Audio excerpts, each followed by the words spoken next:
We have spent a great deal of time this summer in small groups debating the pros and cons of each of the elements that make up what you will soon hear about MAPS 3.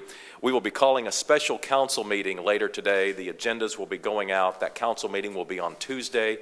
And in that council meeting, we will be calling for an election to occur on December 8th. So today is a significant step in the MAPS 3 process, the central theme of which is creating jobs and building on the quality of life that people in Oklahoma City have come to enjoy.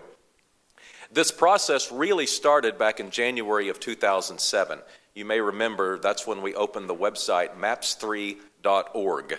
We asked our citizens a couple of questions. One, do you believe the city should continue its momentum by considering a MAPS 3 proposal? And two, if you do think so, what would you like to see in it? We received 2,747 on ideas about what should be in MAPS 3. 85% of the respondents said they would like to see the city move forward and present the citizens with a list of ideas that they could consider for passage. So that process, coupled with just the normal interaction that the council and I have with the citizens on a general basis in our neighborhood meetings and in community meetings and speeches that we have the opportunity to give, that interaction coupled with the website information comprised the level of information that the council and I then brought together in the past few weeks to discuss the pros and cons of each of the initiatives. But I think it's interesting to note, of the top 14 vote getters of the website, 12 are either in this initiative or have already been addressed in another city initiative. So I think that shows just how in touch this council is with the citizens. The two that did not get addressed, one was a new football stadium. There is no football stadium in MAPS 3. However, I would note that MAPS for Kids did build a new stadium for Douglas High School, and that the latest bond issue that the school board passed called for upgrades at both Taft Stadium and Spiegel Stadium. So some of the football and soccer needs are being addressed out there. The other item was really, I think, could be beneficial indirectly from MAPS 3, and that was downtown retail. And we certainly think that a lot of the elements that are going into MAPS 3 will benefit the private sector and most likely create more jobs and more retail opportunities for our citizens. There has been no shortage of opinions on MAPS 3.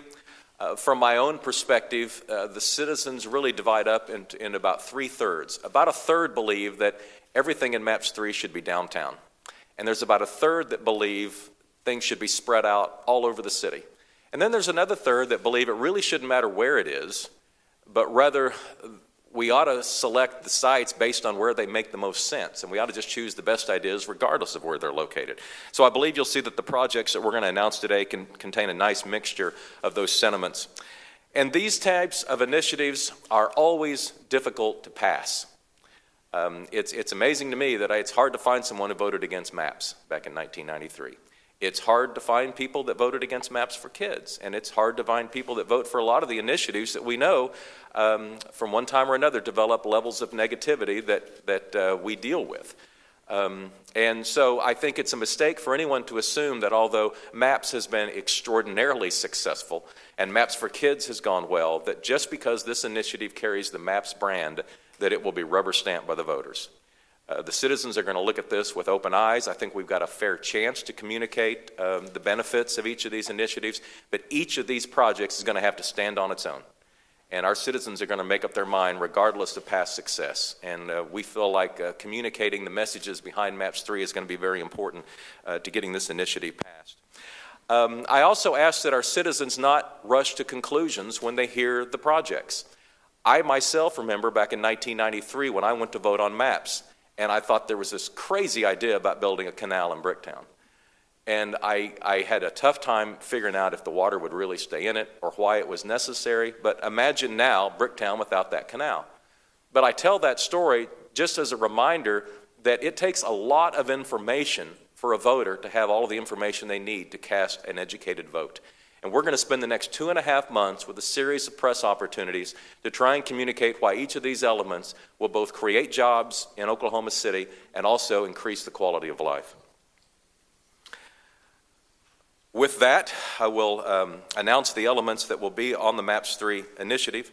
The first is one that is not necessarily new to the consciousness, and you see a model of it right over here. We know that Interstate 40 is going to be relocated. We know that the state is funding an at-grade boulevard, and for quite a while now, we have been under the impression that a large central park in downtown Oklahoma City would be of great benefit to our city. And so MAPS 3 calls for $130 million to be designated for a grand central park downtown.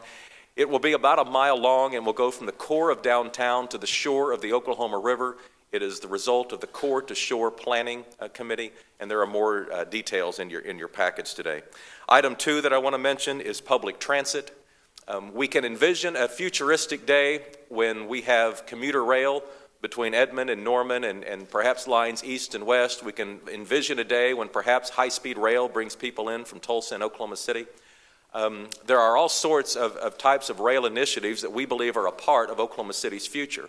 But fundamentally, we've got to get started on a higher form of public transit. And we believe a downtown streetcar that can serve to circulate people downtown, both visitors and our citizens, is a great place to start.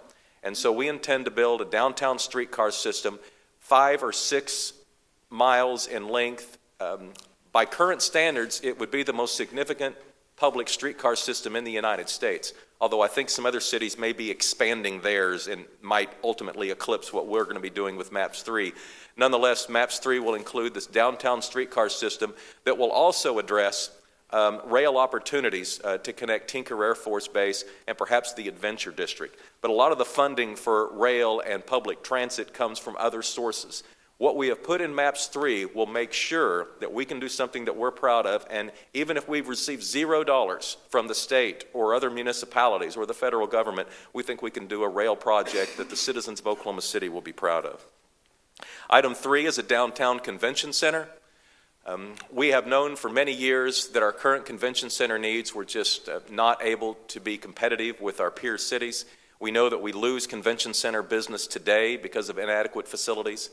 We looked and tried to figure out a way that we could enlarge the current convention center, and it really just was never workable. We finally decided that we needed to build on a new site and build in a place that would be expandable in the future, that wouldn't be landlocked. The way we fund MAPS projects, it takes a long time to collect the money to build projects, and it'll probably be another 10 years before we could open a downtown convention center if the citizens vote for it this December. And by then, the current Cox Convention Center will be nearly 50 years old. And it's hard to argue with the theory that you need to replace your convention center every 50 years or so. And so certainly we have enjoyed the Myriad and the Cox Convention Center for many, many years. But going forward, this city needs a new convention center and take advantage of the tourism opportunities and the economic development that tourism offers. The next element I want to mention is sidewalks.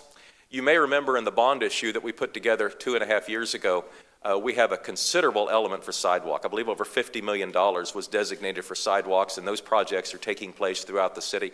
But we found that there were some strategic placements inside the city that connect public events and public structures like libraries and schools that had really not been addressed. And so we have $10 million in MAPS 3 to strategically place some additional sidewalks. We are making several efforts throughout MAPS 3 to try and make this city more pedestrian-friendly, and a few miles of sidewalks have been placed into MAPS 3 to kind of help with that initiative. The next element I want to mention is our bicycling and walking trails. Many of you know that we have a master bicycle trail plan, and we have been implementing that slowly through the years. We felt, though, that our current rate of funding, it was going to be a couple of decades before we finished it, and that was not acceptable.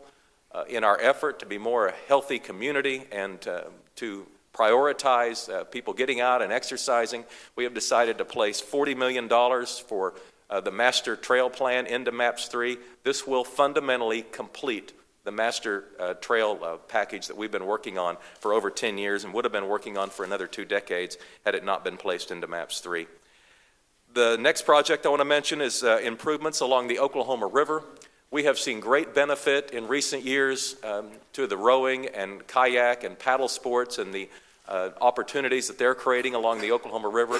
There's a number of public amenities that could benefit the river and the paddle sports that are taking place over there. This initiative, if passed, would build permanent grandstands, permanent lighting, and a host of other public initiatives that would help transform what's currently developing into the world's premier venue for rowing and kayak sports. We also, from a participatory element, are going to be building what's called a whitewater facility.